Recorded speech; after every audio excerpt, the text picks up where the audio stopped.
Fuck. I never thought I'd be kissing a millionaire or anything else at 40,000 feet in his private jet, and then falling in love with him so much that I'd be ready to throw my entire career away. My name is Igor Morozov. I'm 26 years old, and until last month I was an ordinary flight attendant at Delta Airlines. I worked on international flights, made good money, and thought I'd found my calling in the sky. Until everything went to hell because of one asshole passenger. It happened on a flight from New York to Paris. Business class, as usual, full of entitled rich people who think the whole world owes them. One particularly crazy guy decided that he could grab my ass when I was serving him drinks. The first time I politely asked him not to do it. The second time I said more firmly. And the third time I just freaked out and slapped him right in front of all the passengers. Guess what? It turned out that this handsy asshole was some important client of the airline. The result? I was kicked out of work faster than a plane reaches cruising speed. Unprofessional conduct, they said. Zero tolerance policy, they added. Yep, zero tolerance for protecting one's dignity, but full tolerance for sexual harassment. So I found myself out of work, with a sick mother in Russia who needed expensive medication, and an apartment in Queens whose rent wouldn't pay itself. I spent 2 weeks looking for work at other airlines, but the recommendation letters from Delta were, to put it mildly, not glowing. They were all the same. We will consider your candidacy, which in airline speak means, fuck off. And then Elena, a former colleague who had moved into private aviation, called me. Igor, I have an opportunity for you. VIP Aviation Services is looking for an experienced steward for private jets. They pay 3 times more than Delta. 3 times more? Catch what? No catch. Just clientele more, demanding.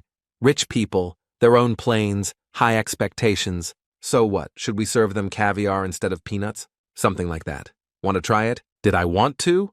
I had a choice between unemployment and working for serious money. Not much of a choice, honestly. The next day, I was at the VIP Aviation Services office in Manhattan. Fancy building, marble lobby, everything screaming money and success. I was interviewed by Captain Johnson, an elderly pilot with gray hair and a confident manner. Mr. Morozov, your experience is impressive. 5 years in international flights, excellent safety record, fluent in 3 languages. Thank you. But working in private aviation is completely different. Our clients are not just passengers. They are the owners of these aircraft. Multimillionaires, billionaires, people who expect perfection. I understand, do you? Because one mistake, one complaint, and you're out. No second chances, no union protection, just excellence or exit. He handed me a thick folder.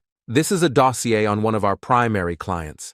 David Sterling, tech mogul, net worth about $2 billion, owns fleet of private jets, travels constantly for business. I opened the folder. A photo of a successful-looking man in his 40s with intelligent eyes and a confident smile. Even in a simple business photo, he looked striking. Handsome man, I said before I could stop myself. Captain Johnson raised eyebrow. Mr. Sterling values professionalism above all else. Personal opinions about his appearance are not relevant. Of course, sorry. Study this file. Its preferences, dietary restrictions, business habits, travel patterns. You will be working primarily on its flights. I spent an hour reading through David Sterling's profile. MIT education, founded tech company at 25, sold it for billions, now runs investment empire. Unmarried, no children, lives between New York City and San Francisco. Travels minimum 3 times a week for business meetings, acquisitions, board meetings. When do I start? I asked. Tomorrow morning, 6 a.m., Teterboro Airport. Mr. Sterling has flight to London for merger negotiations. Tomorrow? Already? Welcome to private aviation, Mr. Morozov. Everything happens fast, everything happens now. In the evening, I studied materials until late at night. Service protocols, safety procedures, wine pairings, proper forms of address. It was like cramming for a final exam, only the stakes were my livelihood. In the morning at Teterboro Airport, I met the rest of the crew. Besides Captain Johnson, there was second pilot Victor and, well, me. That's it. 3 people for the entire flight operation. On a commercial airlines team, there can be dozens, the captain explained. Here, every person is crucial. No room for mistakes. And then I saw the plane. Holy fucking shit. Gulfstream G650. I heard about them, but never seen one up close. $65 million of engineering perfection. Sleek white body with elegant blue stripe. Engines that whispered power. interior visible through windows that promised luxury beyond imagination. Beautiful, isn't she? Said Victor. Top speed Mach 0.925, range 7,000 nautical miles, can fly non-stop from New York to Tokyo. How many passengers does it take? Maximum 14, but Mr. Sterling usually travels alone or with a small team. Today, just him plus assistant. Inside aircraft was even more impressive. Cream leather seats that looked like they belonged in an expensive car, polished wood surfaces, ambient lighting that made everything look warm and inviting. Full kitchen, back bedroom, bathroom with real marble sink. Your domain, said the captain, indicating the galley area. Everything Mr. Sterling needs, you provide. Meals, drinks, anything he requests. What if he requests something I can't provide? Then you figure out how to provide it. That's what we paid for. At exactly 7 a.m., black Mercedes pulled up to the aircraft. 2 men got out. One obviously assistant with briefcase and nervous energy, and other, David Sterling in person, was even more impressive than photos. Tall, well-built, expensive suit that fits perfectly. Dark hair with distinguished gray at temples, strong jaw, eyes that seemed to take in everything at once. When he moved, it was with the confidence of a person who owned everything around him. Good morning, Captain Johnson, he said, voice deep and cultured. Good morning, Mr. Sterling, ready for departure? Absolutely. His gaze moved towards me. New face? Yes, sir, Igor Morozov, your new cabin attendant. David Sterling looked at me carefully, appraising. I felt like expensive piece of equipment being evaluated for purchase. Welcome aboard, Igor. He shook my hand, firm grip, brief, but somehow memorable. I hope you'll enjoy working with us. Thank you, sir. I look forward to providing excellent service. I'm sure you will. Something in the way he said it, way his eyes lingered on my face for a fraction longer than necessary, made my stomach do weird little flip. Professional interest? Personal interest? I couldn't tell. As he boarded the aircraft, I caught the scent of his cologne. Something expensive, masculine, subtle. Everything about him screamed success, power, control. Igor, called Captain Johnson. Pre-flight briefing. For next hour, we went through procedures, safety protocols, meal planning. David Sterling wanted light breakfast, fruit, yogurt, fresh orange juice, coffee, black, no sugar. Lunch would be served 2 hours before landing in London. Mr. Sterling doesn't like to be disturbed unless absolutely necessary, warned the captain. He uses flight time for work. Stay available, but don't hover. Understood. And Igor? He's a good man, fair employer. Treat him with respect, do your job well, and you'll have a position here for a long time. Engines began their warm-up cycle, powerful rumble that I felt in the bones. This was it. My first flight in the world of private aviation, serving one of the richest men in America. As we taxied toward the runway, I caught sight of David Sterling through the doorway to the main cabin. He was already working on the laptop, completely focused, utterly in his element. Something told me this flight was going to change my life in ways I couldn't imagine. The takeoff was smooth. David Sterling settled into a window seat, pulled out his laptop, and immediately dove into work. His assistant Marcus sat opposite, also completely focused on paperwork. I watched all this from the gallery, trying to understand the rhythm and habits of my new client. Igor, Captain Johnson called over the intercom, Mr. Sterling would like some coffee. I made the coffee exactly as the file said. Black, no sugar, in a specific cup he preferred. As I approached his chair, I smelled that expensive cologne again, mixed with some masculine scent that was just him. Your coffee, Mr. Sterling. He looked up from the screen, and for a second I caught his gaze. Gray-blue eyes, intelligent, insightful. Thank you, Igor. Excellent coffee. Please, sir. But as I turned to leave, he added, By the way, you can just call me David when we're in flight. Formalities are tiring at this altitude. I nodded, surprised by this unexpected simplicity. The file said he preferred to maintain a professional distance, but something had clearly changed. The next 2 hours were routine. Marcus worked on spreadsheets, occasionally discussing something with David. I served water, fruit snacks, making sure everything was perfect. But every now and then, I caught myself sneaking glances at David, the way he frowned, concentrating on complex numbers, the way his long fingers ran quickly across the keyboard, the way he sometimes massaged his temples when he was tired. Igor, he said suddenly as I passed by, do you have a minute? Certainly. Have a seat, he pointed to the chair opposite. Marcus, can you work in the back section? We need to discuss something privately. Marcus gathered up the papers and moved to another part of the salon. I sat down opposite David, feeling a little nervous. What did he want to talk about? Relax, he smiled. This isn't a performance review, just curious about the person who will be looking after me in the air. What would you like to know? Where are you from? How did you get into aviation? I told him my story. Russia, emigration with my family as a child, education in hospitality, work at Delta. He listened attentively, asked questions that showed that he was genuinely interested, and not just making small talk. What happened at Delta? Captain Johnson mentioned that you left recently. I hesitated. Should I tell the truth about sexual harassment and the fact that I slapped a passenger? Conflict with passenger. Disagreement about boundaries. His eyes gleamed with understanding. Someone thought they could treat you inappropriately? Something like that. And you stood up for yourself? Yes. Unfortunately, the company did not appreciate my approach. Their loss. He leaned back in his chair. I appreciate people who defend their dignity. Shows character. Thank you. In my world, Igor, you will meet many people who think that money gives them the right to treat others as objects. This is not true, at least not on my plane. The way he said it, with such sincerity and respect, made something warm spread in my chest. This man worth billions spoke to me as an equal, as a human being whose dignity mattered. I appreciate it, David. Good. Now tell me something interesting about yourself. Hobbies, interests. What are you passionate about besides work? We talked for the next hour. I told him about my love for languages, how I teach myself Italian through films, about my dream of someday traveling around the world not as a worker, but as a tourist. He shared stories about his early days in tech, about the challenges of building a company, about how success is sometimes isolating. Do you know what's the weirdest thing about being rich? He asked. What? Everyone wants something from you. Business deal, investment, charity donation, connection. Very few people are interested in you as a person. That must be lonely. It is. That's why I appreciate honest conversation. It's rare. Somewhere over the Atlantic, about 4 hours into the flight, we hit turbulence. Not terrible, but enough to make everything shake and rattle.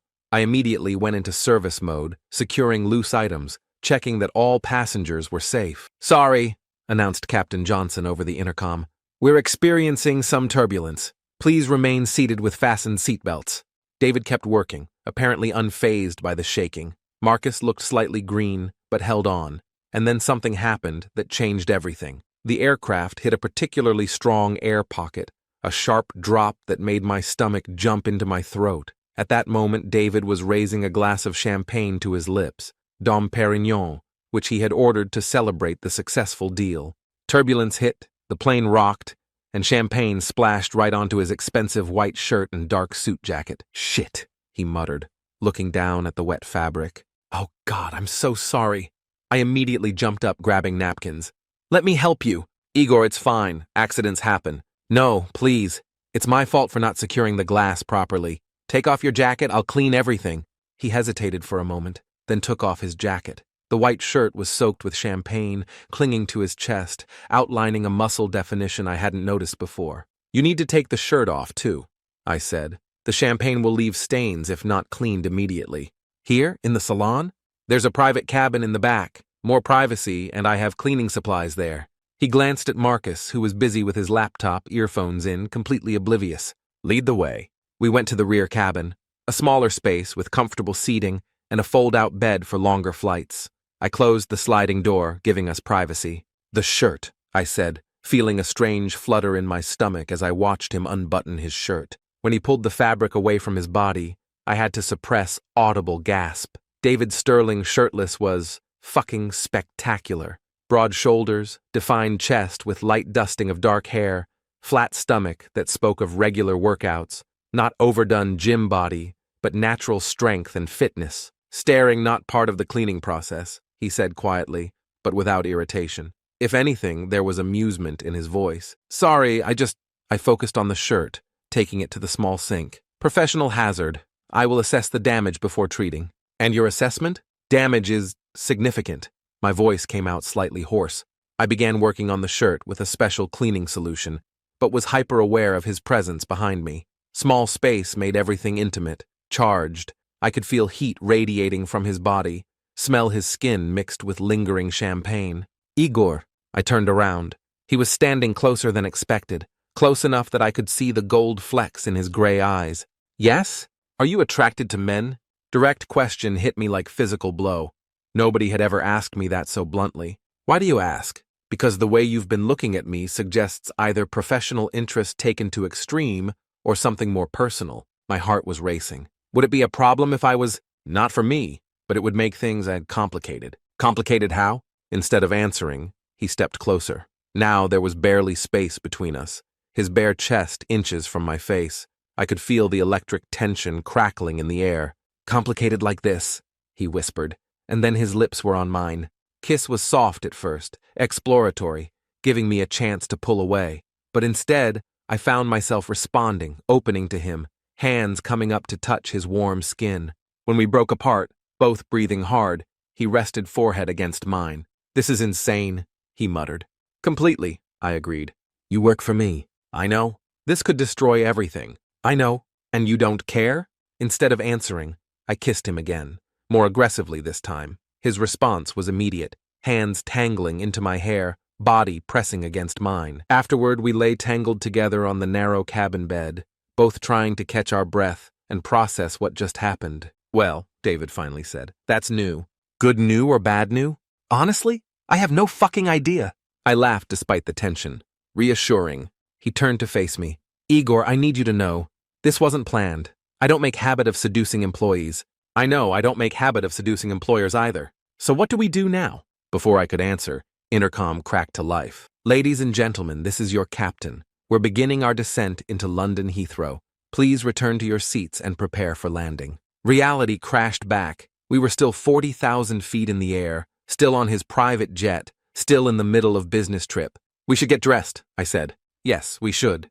But neither of us moved for a long moment, both knowing that as soon as we left this cabin, we would have to pretend nothing happened. David? Yes? Your shirt is ruined. Champagne set while we were distracted. He looked at soggy fabric and started laughing. Well, that's one way to remember this flight. Landing in London was surreal. We both acted completely professional. I served refreshments, he reviewed documents, everything normal. But underneath the surface was electric current that hadn't been there before. When passengers disembarked, David shook my hand formally. Excellent service, Igor. Thank you. My pleasure, Mr. Sterling.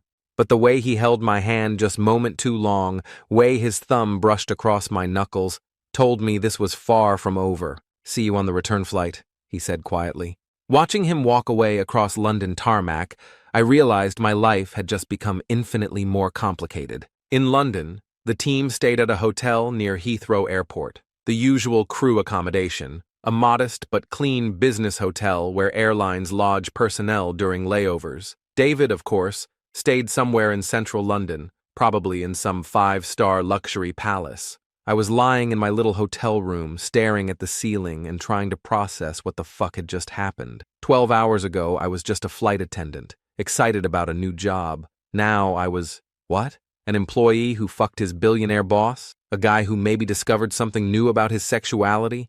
An idiot who jeopardized the best job of his life? All of the above, probably. Called Captain Johnson around midnight. Igor, is everything okay? Captain, I have a question about professional boundaries. What boundaries? Hypothetically speaking, what if the employee develops personal feelings towards the client? Inappropriate feelings. Long pause. Igor, did something happen on today's flight? Hypothetically. Uh-huh. Hypothetically. Another pause. Listen, son. In private aviation, lines can get blurred. Rich clients sometimes think rules don't apply to them. They make advances, they offer money for extra services. What if the employee was a willing participant? Then employee is asking for trouble. These people live in a different world, Igor. For them, we are just service providers. Interchangeable. Don't confuse good treatment with genuine affection. But what if it felt genuine? Feeling and reality are often very different things. My advice? Keep it professional. Do your job, take their money, go home. Don't get emotionally involved. After I hung up, I felt even worse. Captain Johnson was right, of course. I was just an employee. David was a client worth billions. What happened between us was probably just an impulse for him, a moment of weakness. Return flight next day was torture.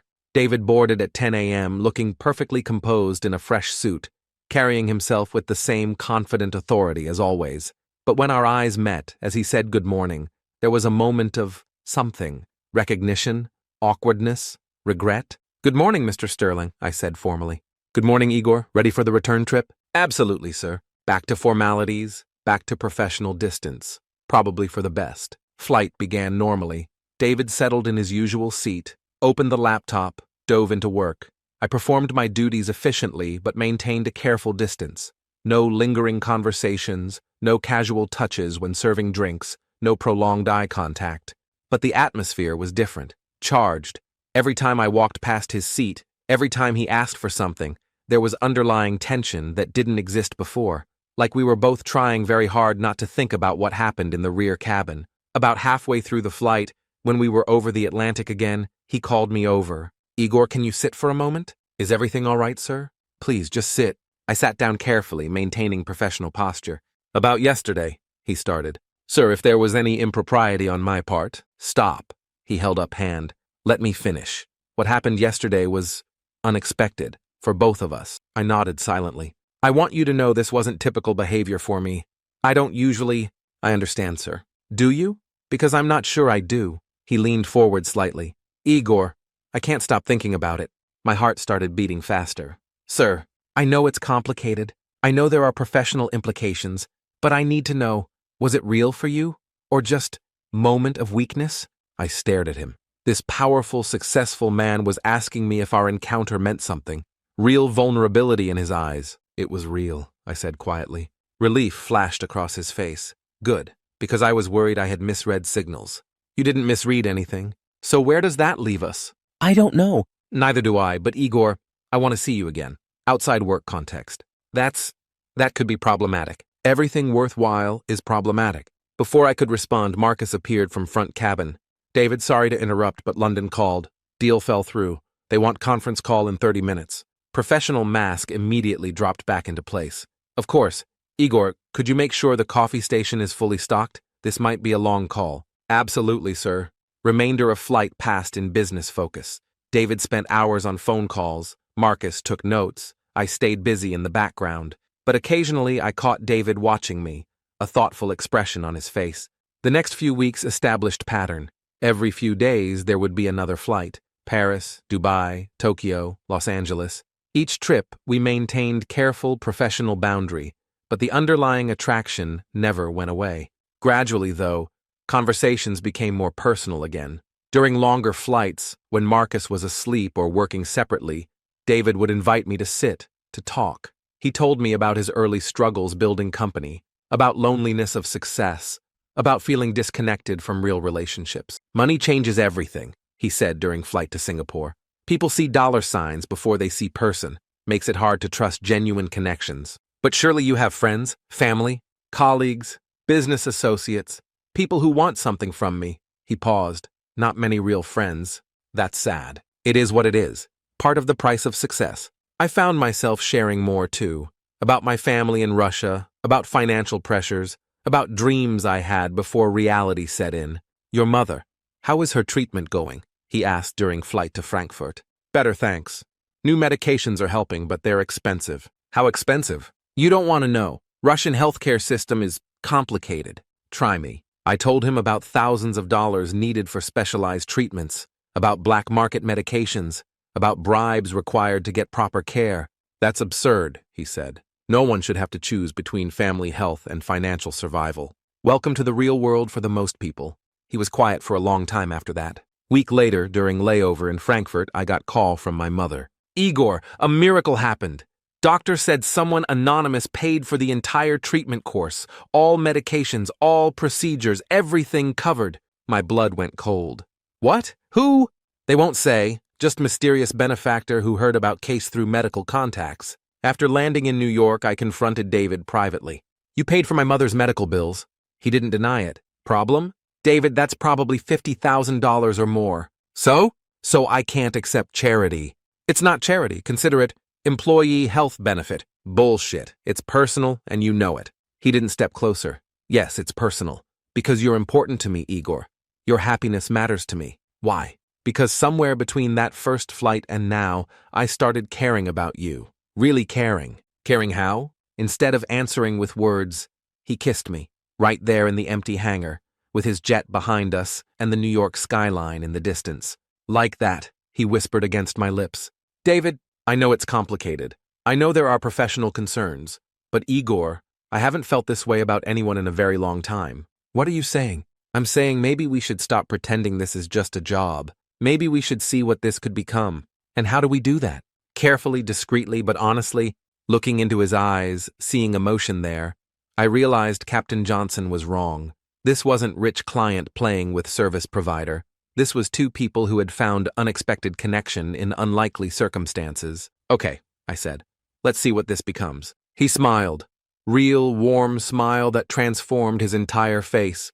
Good, because I have a business trip to Miami next week. Very important meetings. Will definitely need experienced cabin attendant. I'll check my schedule. Do that. And Igor?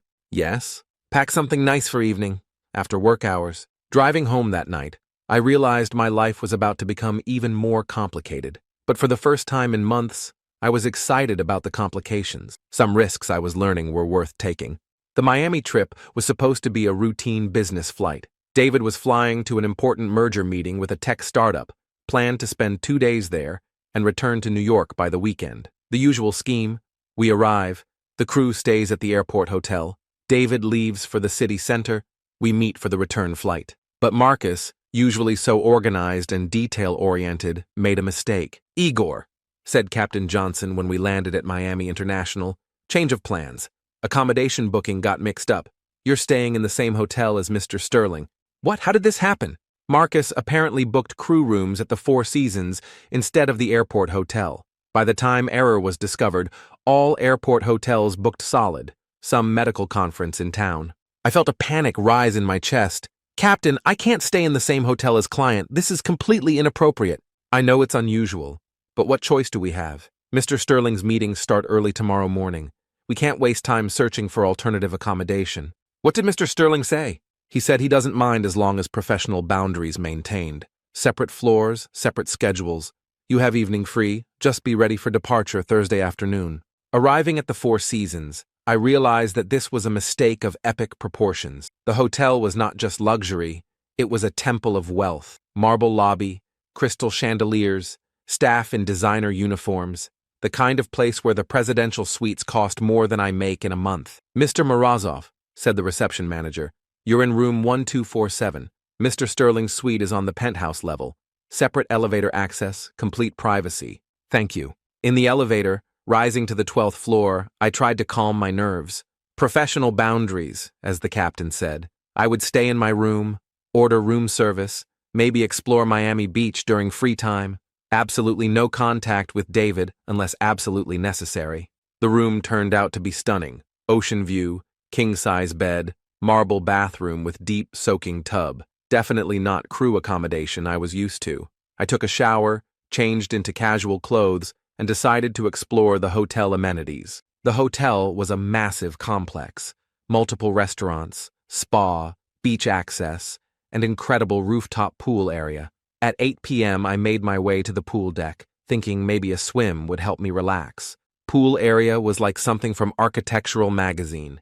Infinity pool overlooking Biscayne Bay. Underwater lighting made water glow blue-green. Comfortable loungers scattered around private cabanas.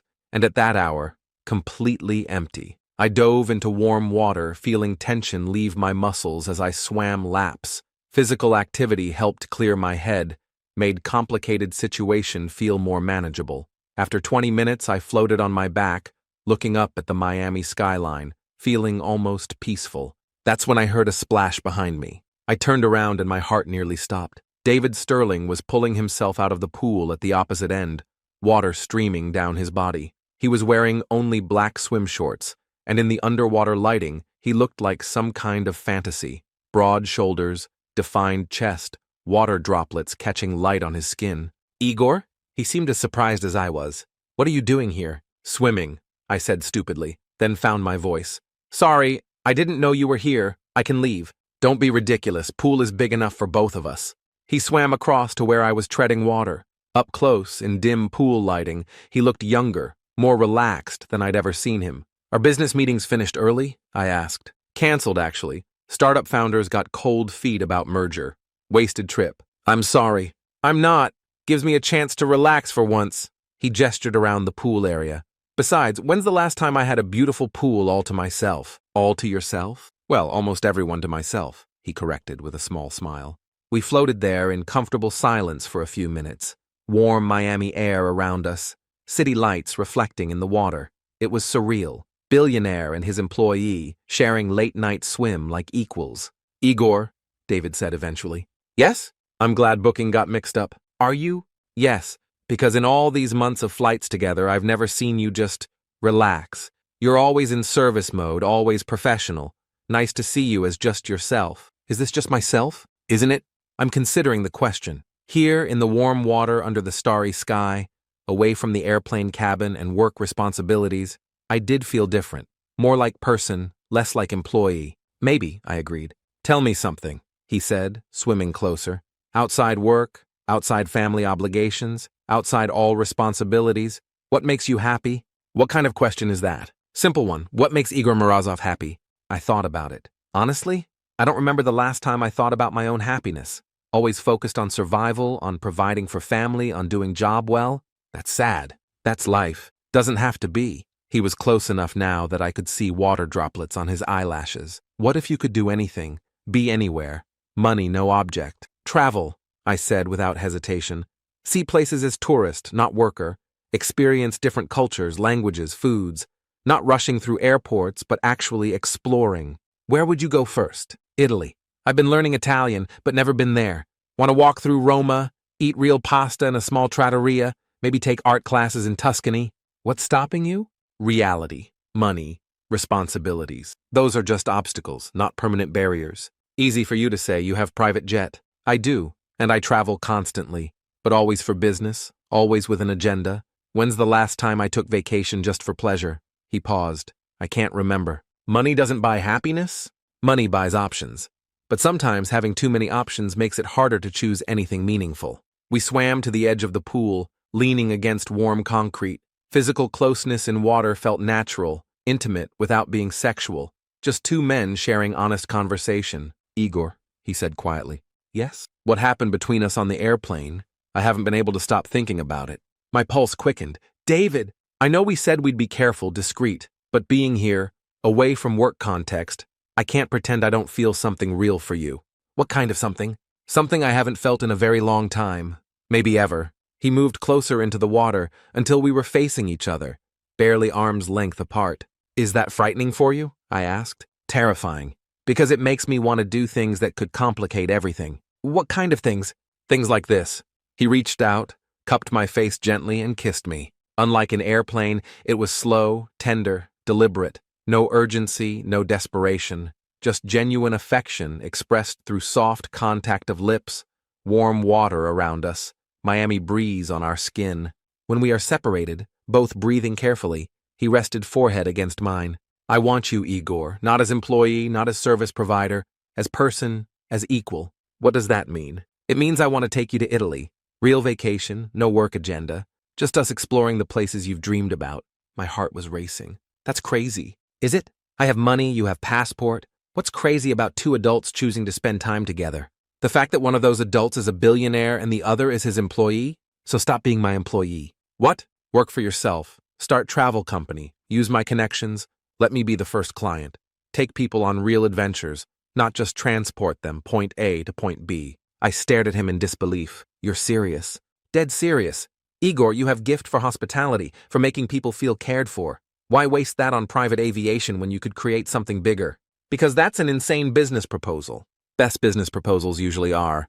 He pulled himself out of the pool, offered hand to help me up. Standing there dripping wet in the moonlight, he looked like a figure from a dream. Come on, he said. Let's go up to my suite. David? Not for what you're thinking. Well, not only for what you're thinking. I want to show you something. In the penthouse elevator, my heart was pounding with anticipation and nervousness. Whatever was about to happen would change everything between us. His suite was incredible. Panoramic views of Miami, private terrace with hot tub, living room bigger than my entire apartment. But he led me to the laptop on the dining table. Look at this, he said, opening the browser to the travel website. Private tours of Italy. Small groups, cultural immersion, authentic experiences. Imagine running company like this. I looked at the screen, seeing beautiful photos of Tuscan countryside, Roman architecture, seaside villages. It's beautiful. It could be yours. Our first trip together could be research expedition. Test what works, what doesn't. Do you really want to do this? I want to do everything with you. He turned to face me fully. Igor, I know this is moving fast. I know it's complicated, but somewhere between first flight and tonight, I realized something. What? I'm falling in love with you. Words hit me like physical force. This powerful, successful man was telling me he loved me. David, you don't have to say anything back. Just consider the possibility. Consider that this could be real, lasting, equal partnership. Instead of words, I kissed him. Deep, passionate kiss that communicated everything I couldn't say out loud. Later, lying together in his enormous bed, city lights streaming through the floor-to-ceiling windows, I felt the sense of completion I'd never experienced before. So, he said, fingers tracing patterns on my chest. Italy? Italy, I agreed. Partners? Partners. I love you, Igor Morozov. I love you too, David Sterling. Outside, Miami sparkled like scattered diamonds. And for the first time in my life, the future felt full of infinite possibility. After Miami, everything changed between us. For a month, we lived in a secret bubble. Stolen moments, coded messages, professional facade during the day, and passion at night. I thought we could maintain this balance indefinitely. I was wrong. Igor, Captain Johnson said one morning, holding up a tablet from the gossip website. The front page photo was made by my blood freeze. David and I walking out of a Manhattan restaurant holding hands. Headline: Tech billionaire David Sterling's mystery man, new romance. Shit, I muttered. The article speculates about the nature of your relationship. The question is, what do we do about it? My phone buzzed. Text from David. Emergency. Need to see you now. I found him in his office, stressed and angry. Board called emergency meeting. They're concerned about image issues. Conservative investors threatening to pull funding. Are they asking you to end this? They want me to choose between you and business empire I spent 20 years building. And I told them to go fuck themselves. That afternoon, everything escalated. More photos surfaced. Media speculation intensified. Marcus called emergency meeting. David, the situation is spiraling. We need damage control. Deny romantic relationship. Distance yourself until attention dies down. Absolutely not. Perhaps Igor should step away voluntarily, suggested Marcus. Maybe he's right, I said quietly. Both men stared at me. Igor, no, said David. I'm being practical. Your business is your life's work. I won't be reason it gets destroyed. You're not destroying anything. David, I love you more than I thought possible. But if you lose everything for me, you'll eventually resent me. We argued for an hour, but I had made up my mind. I'm resigning. From job, from this. That night was horrible. David tried everything, but I had seen what losing career could do. I wouldn't let him sacrifice everything. The next 2 days were torture. I avoided his calls, started applying for airline positions. Media attention began shifting to other stories. On the third day, Marcus called. Mr. Sterling wants you at board meeting. Says he has announcement. Conference room full of serious men in expensive suits. David stood at head of table, looking determined. Gentlemen, I want to make an official statement about recent media attention. David, perhaps private discussion. Interrupted elderly board member. Number Igor Morozov is person I love. We are in a committed relationship. Anyone who has a problem with that can resign. Dead silence. Furthermore, effective immediately, Mr. Morozov will be joining Sterling Industries as partner in the new luxury travel division. 50 million startup capital. This is madness, sputtered board member. This is a business decision based on 20 years of judgment profitable. Anyone questioning that can sell their shares. Nobody spoke. Meeting adjourned. After board members left, I'm sat stunned. You just risked everything, I said.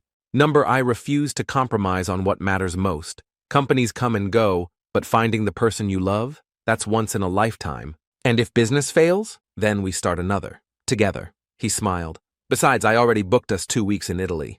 For research purposes. Partners, he asked. Partners, I agreed. Year later, Sterling cultural journeys were booming. We had expanded worldwide, building reputation for transformative travel experiences. Any regrets? Asked David one evening on the terrace of our Tuscan villa. Only one, I said. What's that? That I didn't spill champagne on you sooner. He laughed, pulling me closer as Italian sunset painted sky gold. Well, we'll always have turbulence.